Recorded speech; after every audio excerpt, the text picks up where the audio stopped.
Hi guys, it's Michaela. So I'm back with just another video in general. There's that. I think I jinxed myself on the last video. I remember I was like, oh, we're going into another lockdown. I'm gonna be so bored outside of work. I have nothing to do. And then all of a sudden, so busy, like completely, I don't know what happened. So yeah, it's been a little while, but I'm back now and I wanted to do a house overviews. So obviously we're on S.C.E.N. now. So I wanted to do the little mentioned Carolina Herrera private line, just because I cannot believe that I haven't heard too much about it or too much about those fragrances, and they are some stunning fragrances. Like, if I could be so bold, I'd probably say that Carolina Herrera's Confidentials line is probably one of the best designer private lines that I have tried to date. I mean, even the ones that aren't my favorite, I can still appreciate like the artistry, the time, the effort, the quality that has gone into these fragrances. So yeah, they deserve to be spoken about a lot more than they are.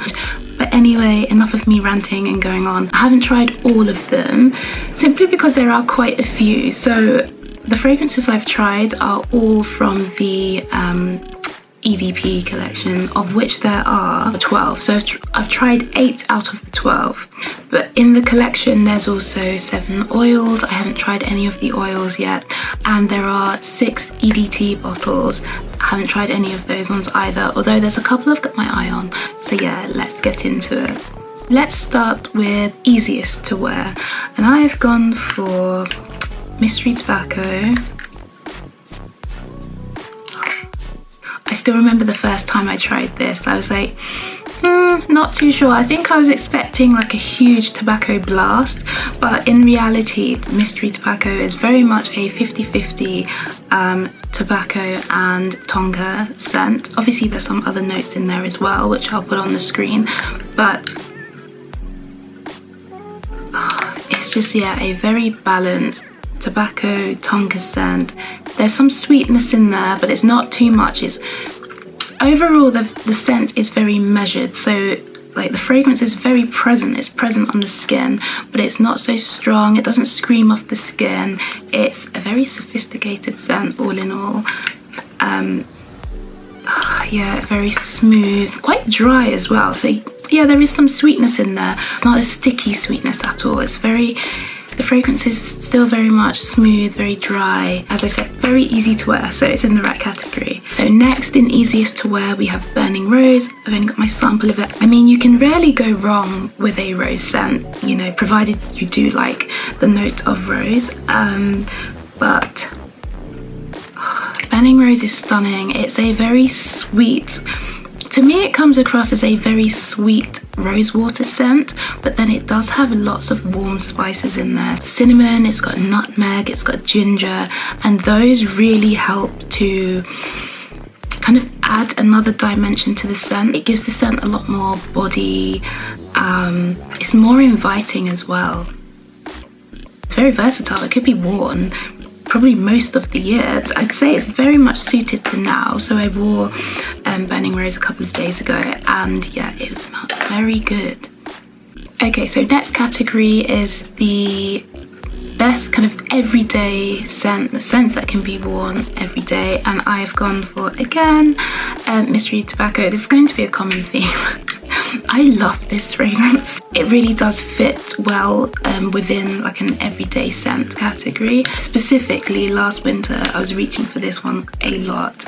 It's not too much of anything. It's not, as I said before, it's present, but it's not too loud. It's very, very sophisticated.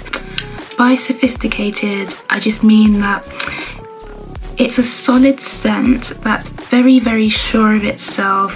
The combination of notes, the quality of the notes are there, and they're very clearly there, but at the same time, it doesn't feel the need to scream that off the skin at all. It's very modest in that sense.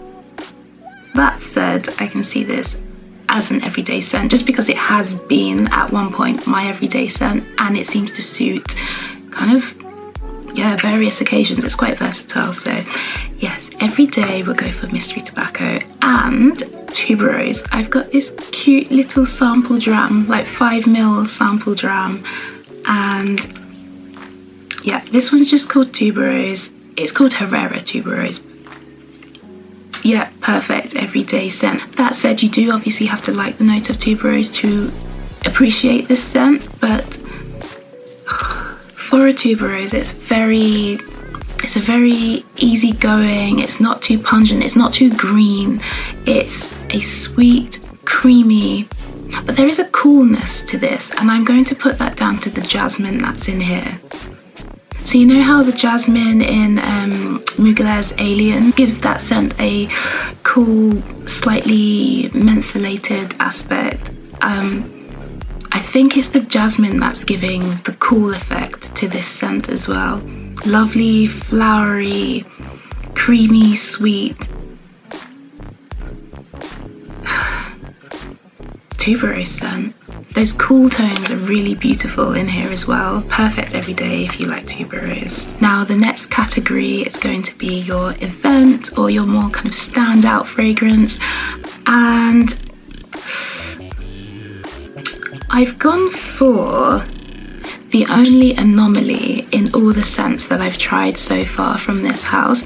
Just where I've said before that the fragrances in this line seem to be, you know, quite smooth, sophisticated, modest, like very present, but at the same time very modest in the fact that they don't scream fragrance at you. Bar Bronze Tonka. If you want to stand out, go for Bronze Tonka. Oh my gosh. Of all the scents that I've tried, this is definitely by far the loudest. I think I've mentioned in a previous video that it's the sweetest take on Tonka that I've tried so far. Definitely the sweetest, but it doesn't smell out of place. None of the notes smell out of place in this scent. And just looking at the notes as well, it's not hard to see why I would find this one to be the loudest scent of them all. You know, there's coffee in here, it's detectable. You've got Tonka, you've got oud, saffron, cypriol. Like, none of these notes are quiet, demure notes. You know, all of them have big characters. If you're not looking for a loud fragrance, it might be best to steer clear of this one. And even though I say it's loud, it's not obnoxious. You know, there's still a classiness to this, and it's still probably not as smooth as the other scents, but it's still blended like to perfection. Standout, night out, event worthy, 100% Bronze Tonka. Love it. For most unisex, I've gone for mystery tobacco. Let's just get this one out the way. I can easily see a man wearing this. Having said that, I wouldn't say this is a uber masculine or like a masculine fragrance that a woman could wear. I would say it's perfectly unisex, perfectly down the middle. Second choice for most unisex, I've gone for Oud Couture. It's another one of my little drams. This one strikes me as unisex just because, yes, it's an oud, but I'd say it's more of a European rendition of an oud. It's not a big, thick or dark, skanky oud at all. It's very much a thinned out oud. And that said, if you do like the note of oud, whether you're a man or a woman, there's no added notes, like there's no kind of sage in here to tip it more towards the masculine side. Yes, there is some rose, but it's not a big, thick, jammy rose to make it, you know, seem more feminine. It's definitely, like mystery tobacco, cuts right down the middle. Man or woman could appreciate this. But then Oud Couture also takes me to my next category, which is most polarizing, and I can see Oud Couture being quite polarizing actually. Just where I said you have to like oud to, yes, okay, you'd have to like oud to appreciate this fragrance. Like I said, it's not a big, thick, heavy oud. So if you're expecting that and if you only like that, probably avoid this one. Yeah. So for an oud, it's a very easy to wear oud, but I've just put it in Polarising just because oud is in the title, so maybe oud lovers would be expecting more of a heavier, punchier fragrance, and it's not that.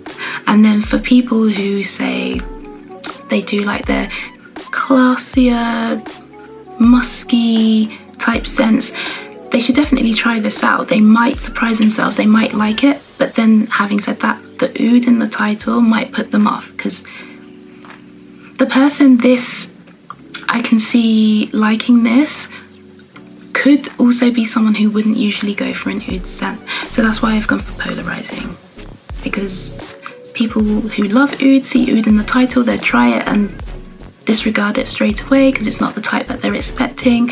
And then on the other hand, Polarising, because the very fact that oud is in the title would put people off trying this when it could actually be a scent that they might very well like. Okay, so from Polarising to Interesting, and I've gone for Carolina Herrera's Gold Incense. So I have another sample, it's a 5ml sample, and I love this one. It's basically a woody vanilla with incense kind of running throughout. It's nice. Actually, this could also work for an event kind of standout scent, but I will stand by Bronze Tonka just because it has the edge on this one just a little bit. But yeah, Gold Incense, a woody vanilla scent. The incense is very much present in here. I'd say it shares the spotlight with the vanilla. The vanilla there's kind of a green muskiness to the vanilla, and when I first smelt this, like once I'd let it, settle down for like 10 minutes, it instantly reminded me of another scent, but not the scent in its entirety, just the way the vanilla has been played with. And then when I remembered, it was Gentle Fluidity Gold, so Maison Francis Kurkdjian, but once again, it doesn't smell like Gentle Fluidity Gold. It just smells like the vanilla and the musky edge to the vanilla that's in Gentle Fluidity Gold. So yeah, I looked at the notes. They don't really seem to share too many notes, but then I saw that Gentle Fluidity obviously does have musk, but it's got coriander as well, whereas Carolina Herrera's Gold Incense has vanilla obviously and Angelica. So when I researched Angelica, it said the smell can give off a green musky tone, and I was like, oh okay, maybe that's what it is. It's the green muskiness with the vanilla that's kind of, when I smelled Gold Incense, it was just an aspect of this fragrance that reminded me of Gentle Fluidity Gold, and I think that must be the connection. But like I said, the two fragrances don't smell the same at all. It's just that one aspect, and that's not a bad thing. I love Gentle Fluidity Gold, and Gold Incense is such a stunning fragrance. So next category is my favorite fragrance. So I haven't just chosen one, I've chosen 3. So anyway, first fragrance, obviously no surprise, Mystery Tobacco. I've put it into a few categories, and it's just, not only is it a beautiful fragrance, it's versatile. Occasion wise, I've worn this to work, I've worn this on a night out, I've worn this just to pop out somewhere. So yeah, it's a beautiful fragrance and it's versatile, and it's just one where if I can't think of what to wear, I will just reach for this one and spray it on. So for that reason, obviously it has to be my favorite of all the ones I've tried so far. Okay, so my second one is 100% Gold Incense. I wasn't even expecting to like this one. I think it's another thing where I was saying with Oud Couture, where the title of the scent could potentially put you off. So with Carolina Herrera, especially the Confidentials collection, where each fragrance has a specific note like mentioned in the name of the fragrance. I've come to find a few of them to be kind of acting like red herrings. So like I said with Oud Couture, like the title of the scent could potentially put some people who would really like that scent, it could put them off because they might not think that they're into oud scents, when in actual fact it's not your typical oud scent. And I'd say Gold Incense kind of has a similar story for me. I wasn't really interested in trying an incense fragrance, so I kind of disregarded this scent when I was trying some of the other fragrances.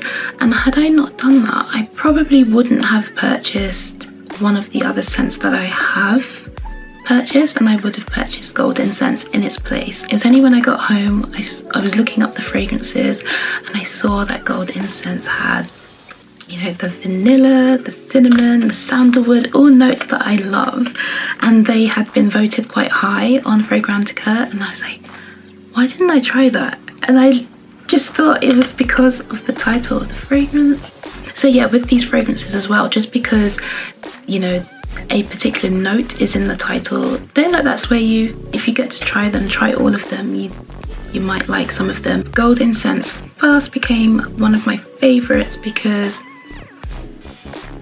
it's just the balance between the incense, the woods and the vanilla that's in there. That slightly green, musky kind of twist on the vanilla as well, which I'm assuming is from the Angelica seeds. So yeah, really good finds there. Seeing how fast I get through these 5 mils, potentially my next full bottle purchase. And that takes me on to my third favourite. This was my surprise favourite, more surprising than Gold Incense. So my third favourite is Nightfall Patchouli. I know, me liking a patchouli scent or a patchouli focused scent, but like I said, just because it's called patchouli doesn't mean it's the most dominant note, and that is true for this fragrance. If you're like a die-hard patchouli fan, you might be a bit disappointed with this scent, but if you like your wintry, sweeter, darker type scents, it's definitely worth giving this a try. Patchouli is definitely in here, like it is detectable. It's just not at the forefront, and it kind of needs about 10 minutes for the fragrance to settle before you start to notice it. But for me, in the main, and why I absolutely love this scent, it has yes, it's sweet, but it's a darker, thicker sweetness, kind of like a plummy sweetness, bordering on boozy. And yeah, I really appreciate that. That is really nice. So surprising. And I love the bottle as well. Like, it's in this lovely purple, like enticing purple bottle. And that just kind of goes even further to portray this kind of plummy sweetness to me. Oh, really, really nice. So happy I tried that fragrance. So yeah, that takes me on to the fragrances that, I mean, there's nothing in this line that I dislike, I should say that, but had I tried Gold Incense initially, I wouldn't have purchased this scent. So this is the least favourites category, which I don't know if that's a fair thing to say, because it's not that I don't like these fragrances, it's just of all the fragrances I've tried from this line, these are the ones that aren't quite up there with the others. And one is Amber Desire, and to be honest, I think I just got this because I love amber scents. I think I love the idea of loving amber scents. I purchased this one because I decided to let go of my rider, so Ex Idolo's rider. That one was just a bit too thick, too heavy of an amber scent for me. I found that one lent quite masculine as well, so I let that fragrance go and I bought this one in its place. And Amber Desire does ever so slightly remind me of Rider. It's just a much toned down version of that scent. for that, I love this fragrance, but just in comparison to the other scents that I have tried from the Confidentials line, this one doesn't impress me as much. Definitely not as much as Gold Incense or Nightfall Patchouli, and I only have samples of those. I could definitely see me living with a sample of this one. Aside from that, this is a beautiful amber scent. If you like amber, if you like a straightforward amber scent, definitely worth trying this one out. I still really like this scent. I still wear it. It's just comparing it to Gold Incense in particular, I probably would have gone for Gold Incense had I tried it at the same time as trying Amber Desire. Second fragrance I'd probably choose for my least favorite is Oud Couture. Nothing against the fragrance, I actually happen to really like it. It's just because it's one that I'm probably perfectly happy having just 5 mils of.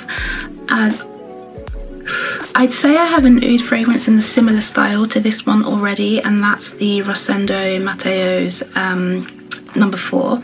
That's also an oud saffron fragrance, so it wouldn't make sense to have this one as well. But yeah, very nice fragrance. Had I not had another fragrance that's similar style to this, maybe I would entertain it a bit more. So yes, that was my run through of the Carolina Herrera fragrances from the Confidential line that I have tried so far. Probably next I'm looking to try there's a Neroli Bohème. I want to try that one. Standout Ruby looks really good as well, so that's focused around the note of sandalwood, so I want to see just how prominent the sandalwood is in that fragrance, or if it's just a supporting character to the other notes. So yeah, I'd say those two I'm looking forward to trying next, along with the orange and the mint fragrances from the EDT line. Really want to try those, see how they would suit for kind of more summery, better weather fragrances. So yeah, that was my run through of the Confidentials line. I'm hoping that they open up the line of fragrances to other countries, because I can see these fragrances going down a treat. I 100% I would say that the Carolina Herrera Confidentials line is head and shoulders above a lot of the other designer private lines. I mean, it is like the quality's there, every fragrance, whether I like one more than another one, every fragrance regardless feels finished. It feels like they took their time with each fragrance and they've only put out the fragrance once no other tweaks could be made. Like, they all smell as if they were tweaked one more time, they would ruin the fragrance. Like, they've only put out perfectly finished scents, and that's what I would expect. It is a private line. It is more of a luxurious fragrance. They definitely have more luxurious price tags. So it's nice to feel like you're getting the quality. The money hasn't gone all into the presentation or the advertising. It's gone into the actual artistry of the fragrance. None of these fragrances are smells that you have never smelt before. It's not going to be a whole new olfactory experience, but it smells as though they have really just worked on creating the best versions of fragrances centered around notes that people love. And I think they've succeeded in doing that. So I'm really happy to have tried these. Can't wait to try some more. I hope you've liked me going through these. Let me know if you've tried any of them, what you think of them, if you're able to actually get them, where you are. But anyway, thank you for watching, and I will see you in the next one. Bye.